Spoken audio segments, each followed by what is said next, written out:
You are, as you mentioned, a libertarian conservative, and in your CPAC speech, you embrace some of those principles. Let's take a look. Our party is encumbered by an inconsistent approach to freedom.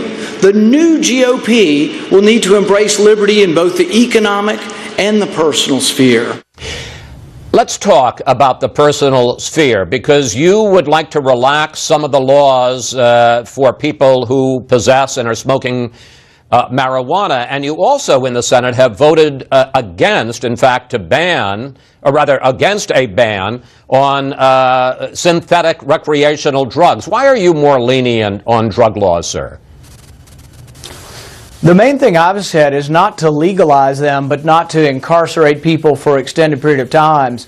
So I'm working with Senator Leahy. We have a bill on mandatory minimums. There are people in jail for 37, 50, 45 years for nonviolent crimes, and that's a huge mistake. Our prisons are full of nonviolent criminals. I don't want to encourage people to do it. I think even marijuana is a bad thing to do. I think it takes away your incentive to work and show up and do the things that you should be doing. I don't think it's a good idea.